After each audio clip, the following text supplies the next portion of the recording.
Hey guys, just another quick video. This is on factorizing quadratic trinomials, but please use the quicker name for it, sum and product or reverse of FOIL.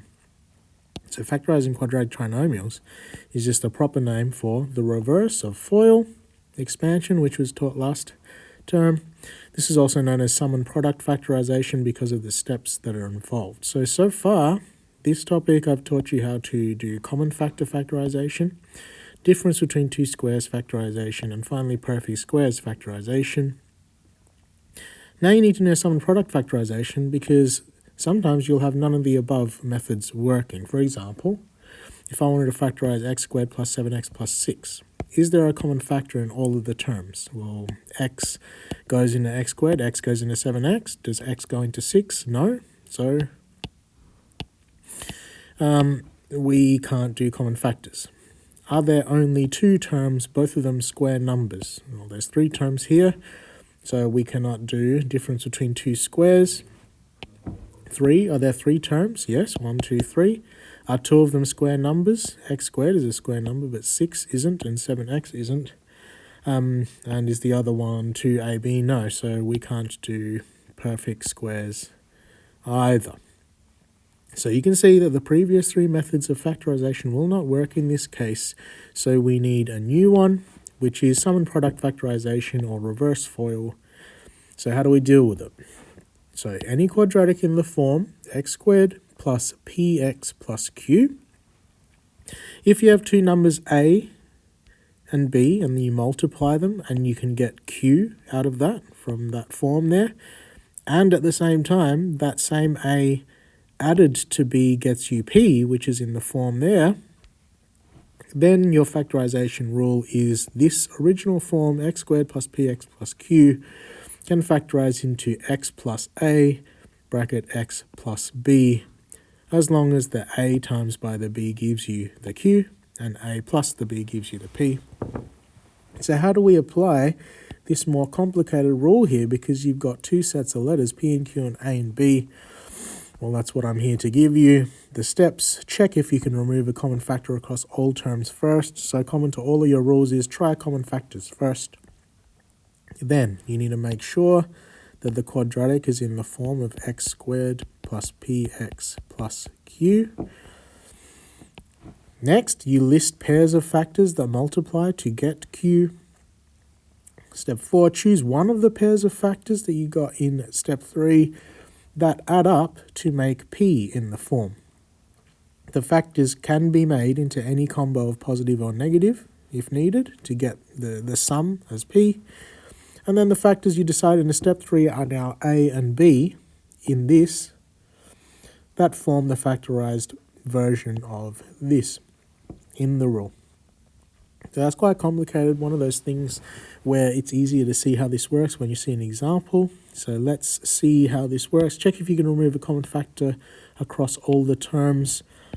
X is a factor in these two, but x isn't a factor in here, so I can't remove a common factor. Make sure it's in the form x squared plus px, p is 5 in this case, plus q, q is 4 in this case. List pairs of factors that multiply to get q. So what are the factors of q? 1 and 4, 2 and 2, that's it. Choose one of the pairs of factors that will add up to make p. I can make the factors any combo of positive or negative. They're positive right now. Can I make p, which is 5, with 2 and 2? No, the best I can get is 4 or 0. But 1 plus 4 gives you 5, so I can add 1 and 4 to get 5. So my a and b, step 5, the factors decided in step 3 are a and b. So a is 1, b is 4. So they form x plus a, x plus, my a is 1, x plus b, my b is 4. So that is the factorization of x squared plus 5x plus 4. I can show you that's true.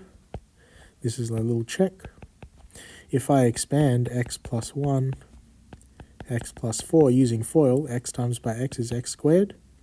That's firsts, outers, x times by 4 is 4x, plus inners, 1 times by x is 1x, plus last 1 times by 4 is 4. 4x plus 1x is 5x. x squared plus 5x plus 4, using FOIL is what we started off with, which confirms that this is the correct factorization. So you can see sum and product rule works. Let's try a new one. Factorize x squared, take x, take 12. It's important to remember there's a -1 in front of the x there. So check if you can remove a common factor. X is in this, x is in that, x is not in that, so we can't do step 1. Make sure it's in the form x squared plus px plus q, x squared. P is -1 here, q is -12, so that's all right. List pairs of factors that get q 12. I get 1 and 12, 2 and 6, 3 and 4. The next one is 4 and 3, so I'm done there. What pair of factors can I add with positive and negatives to get -1? Well, 1 and 12, the best I could get would be like 11 and 13. 2 and 6, I could get 6 plus 2 is 8, or I could get 6 take 2, 4. I need -1, but 3 and 4 I can get. If I had positive 3 and I change this to a -4, when I add 3 and -4 together, I get -1. So my A is 3, my B is -4. So this factorizes to x positive 3, x -4. Last one, factorize -2x squared plus 2x plus 12. So this is an example to show you how step 1 works. Check if you can remove a common factor across all terms. Well, x isn't in all terms, but -2 definitely is. So if I remove -2 as a common factor, what do I times -2 by to get -2x squared? I would times it by x squared. What would I times -2 by to get positive 2x? Well, to get a positive with a negative, I have to times a negative by a negative, so negative x. -2 times my negative x is going to be positive 2x. And then how do I get positive 12 by timesing by -2 to be -6? So I've removed the common factor. So now I can do sum and product rule on this stuff in the brackets. So q is 6. What are the factors of q? 1 and 6, 2 and 3. Next one is 3 and 2, so I stop there. Is there any way that I can get, just remembering that in front of x is -1, is there any way I can get -1 with 1 and 6? No, I could get 5 or I could get 7, but 2 and 3, I could get -1 by making 2 positive and 3 negative, because 2 take 3 is going to be -1, so that's my A and that's my B. So the brackets factorizes to x plus 2, x take 3, but just remember that we remove the common factor of -2, so that still has to stay on the outside. Alright, so that is sum and product factorization, otherwise known as reverse of FOIL, otherwise known as factorizing quadratic trinomials. Hopefully that helps you out. See you in the next video.